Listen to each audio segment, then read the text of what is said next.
Hello, I'm Sampson. Welcome to the Woodworking Network podcast.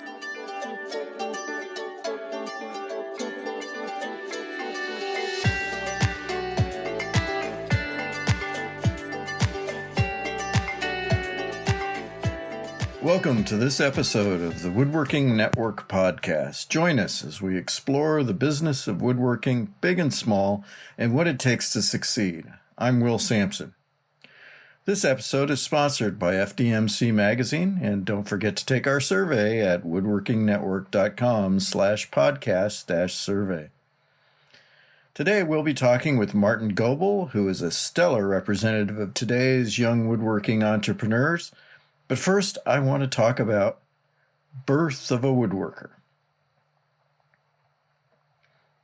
In response to constant calls for more skilled help in woodworking, we've been paying more attention to training programs and the fundamental issues of encouraging more young people to check out the woodworking industry.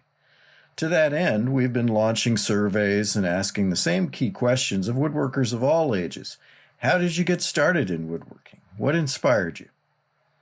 The answers are fascinating and frequently similar. We hear a lot about school shop programs and inspirational older mentors, maybe a father, grandfather, or woodshop teacher who took a special interest.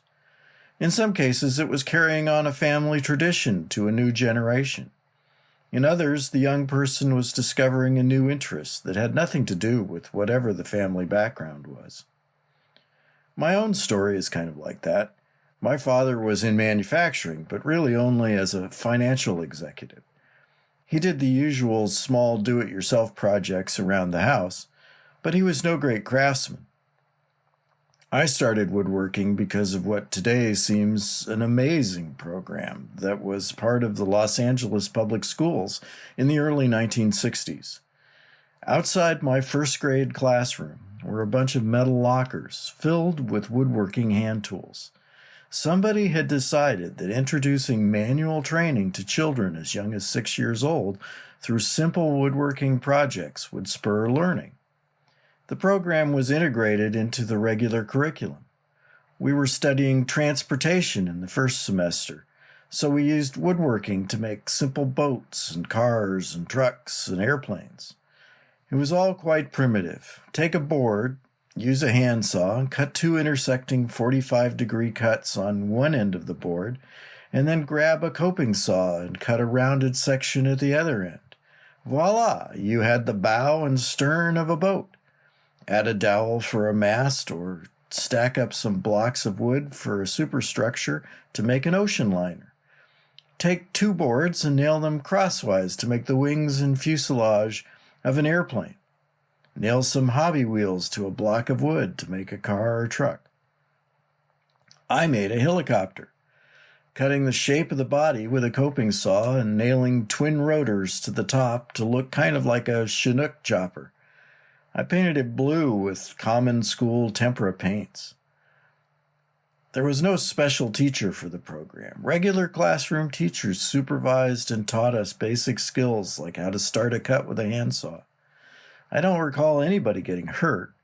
Decades later, I talked to a retiring woodshop teacher for the LA schools and asked him about the program. He remembered it and said it was in place in a number of schools for some years, but was eventually dropped. I wonder how many woodworkers that program inspired. I still have a few items that my own kids have banged out of scrap wood in my own woodshop. And every time I see those things, I can't help but think of that old blue helicopter that started it all. Before we get to Martin Goebel, let's pause for a word from our sponsor. Fdmc magazine is your vital source of information to improve your woodworking business. Whether it's keeping you apprised of the latest advances in manufacturing, helping you solve your wood technology problems with Gene Wengert, or inspiring you with case histories about successful businesses and best practices, Fdmc magazine is there to be the sharpest business tool in your shop. Learn more and subscribe for free at woodworkingnetwork.com/FDMC. Today we're pleased to have as our guest Martin Goebel of Goebel and Company Furniture, based in St. Louis. Welcome to the Woodworking Network podcast, Martin. Thank you so much. Martin has been a winner in our Young Wood Pro contest, and he's been selected as an honoree in the 40 Under 40 program. He was even on a poster symbolizing the next generation of woodworkers for the AWFS show. So how did you get started in woodworking in the first place, Martin? You know, it's kind of a funny story. My parents are both European immigrants, one from Austria, one from Germany. And I was taking a German class in high school. And for a number of reasons, I decided to drop that German class very quietly so my parents didn't know. And the only thing open during that period was a woodworking class. So somewhat by happenstance, but seemed to be something I had an aptitude in. And I had a really, really fabulous teacher at the time that became beyond a mentor, almost a second father figure for me over the many years that I knew him. And he unfortunately passed recently, but started in high school and then continued on through college and graduate school and a number of other jobs. So kind of an odd That's path. Great. That's great. Well, tell us about your company. What do you guys do, and how long have you been in business? Yeah. So Goebel and Company Furniture is now just Goebel Furniture. I purchased the percentage of ownership from my business partners about this time last year. And we've been, or I guess I have been up and running now 10 years as of February 7th. I initially started the company with two business partners. I own the majority of it. After I had left Rhode Island School of Design for my master's, and I was working for Thomas Moser Cabinet Makers in Maine in design and engineering. But then at the end of the recession, I was looking for something that was going to be more fulfilling as opposed to just an office job. And I moved back to my hometown of St. Louis, Missouri, and started Goebel and Company Furniture in February 7th, 2011. The company itself set out to produce a production line of what I would consider furniture basics, maybe 7 to 10 designs that then we would produce in a couple of different woods that would be the standards everyone would need. Good quality but affordable dining tables, beds, occasional chairs, coffee tables, the things that you interact with most every day. And it soon morphed into then the contract or commercial furniture realm just based on the inherent quality of what we were creating. I started out initially producing everything on my own, and then also doing all of the sales, marketing, design, all of that. Wearing all the hats. Yeah. So I had a really traditional background in furniture and cabinet making. I went to school at College of the Redwoods, now the Krenoff School in Northern California, back in 01, 02. And so I had this really wonderful foundation, but then needed to produce more. And that's where about 10 years after that, I went to Rhode Island School of Design and worked on digital design, automated manufacturing, CAD design, CNC production, that type of a thing. So that's great. Really cool. How many people do you have in the current operation? So we've got 5 full-time craftsmen, about 3 other office staff, which I haven't seen much of based on the COVID situation in the last year, and then as many as 7 part-time with regard to production schedules that fluctuates. And you just did a major expansion, I believe. Is that correct? Yes, that's correct. In, I guess, 2019, we went from 6,500 square feet to 15,000 in interior and another 10,000 fully fenced in outside. And we did that because we had really gone very heavily into the commercial and contract furniture. Our company produces about 1,400 pieces of furniture a year. And a lot of that is then going into corporate interiors. We're the preferred global vendor of Nike's corporate offices. We build various furniture for hotels in Europe with Philippe Starck Design out of Paris. So it's really a volume game at that point. And with 6,500 square feet, we were producing furniture for more square footage in these various facilities than we even had to produce in. So as you can imagine, the space got pretty hectic, stacking tables 2 and 3 tall, right, and around for finishing and whatnot. So the expanded space was definitely warranted. But then obviously COVID hit, which put a lot of the commercial work and public spaces that we would furnish totally on hold.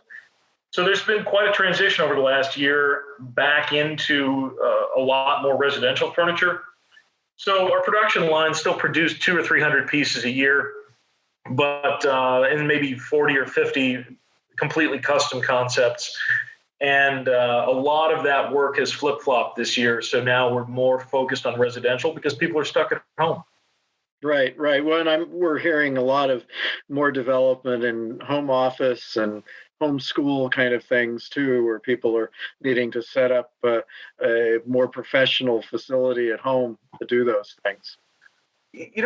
We're seeing a little bit of that, but really the thing that we've seen an explosion in is what I would consider like the stratosphere custom pieces, where those who are well-to-do are still they've got a lot of disposable income, and where they would normally travel or they would spend that disposable income on dining, on entertainment, on any of those things, they really don't have the opportunity to do that this year. So they're looking at various aspects of their home, which, in a lot of cases, they probably only spent a few months in a year where they had a number of homes around the country or the world. And so now they're heavily customizing various aspects, whether that be bedroom, dining room, living room. And that's where we come in, because we're creating, really show quality pieces, custom designs that we've really been blessed to then have access to the budgets, the flexibility with our clients. So really are very pleased with the things we've produced even during COVID. It's a shift, obviously, but I'll never complain about really just top-end commission work. Absolutely. Now, going back a bit, you were a past winner in our Young Wood Pro contest. How important are contests like that for marketing your work or getting started or getting peer recognition? What do you think the role of that is? I think it's invaluable because, especially in the United States, there isn't the guild system that would then develop younger craftsmen and then, put exposure onto them.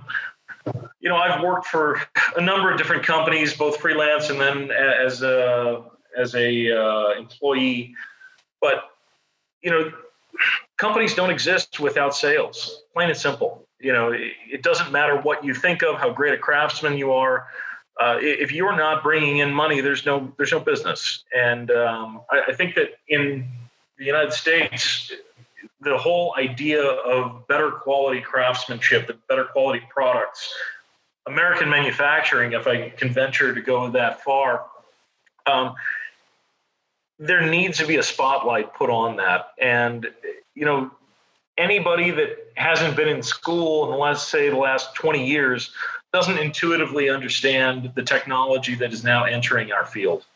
So, you have a lot of business owners that are in their 60s, 70s, 80s, they're in wood manufacturing that are still using 1980s, 1970s technology, or not even technology, but the methodology. They might have brought in CNC, but they're inherently using it incorrectly.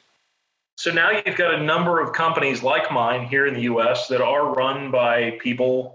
My 39th birthday was yesterday, and I'm probably on the older edge of that. There are some incredible younger people that are coming out that have this wonderful basis with regard to their traditional craft, but then the incorporation of the 3D printing, of the CNC technology with regard to milling or lathes or whatever it might be. But for some reason, they're just not getting a whole lot of exposure. So in the case of a Young Woodworking Professionals award, the award is wonderful. It's very flattering, but at the same time, it just puts exposure out there. And I think the majority of people say, I didn't know that existed. It's not like, oh, we've heard of that guy before. Great, he got an award. It's who in the hell is that? And that's a little bit scary to me because, we're making careers, out here. We're employing people. We're putting good quality product in the market. But if those who are buying it don't know about us, we all have a much bigger problem. So it was a really great thing to receive, and the exposure is wonderful, and I'd hope to see more of it. That's it for today. We'll have more from our talk with Martin Goebel, talking about the woodworking industry and its future in our next podcast. If you're looking for more of our podcasts, you can find all of them at woodworkingnetwork.com/podcasts and in popular podcast channels. Be sure to subscribe so you don't miss a single episode. Thanks again to today's sponsor, Fdmc Magazine. If you have a comment or topic you'd like us to explore, contact me at will.sampson@woodworkingnetwork.com. Thanks for listening.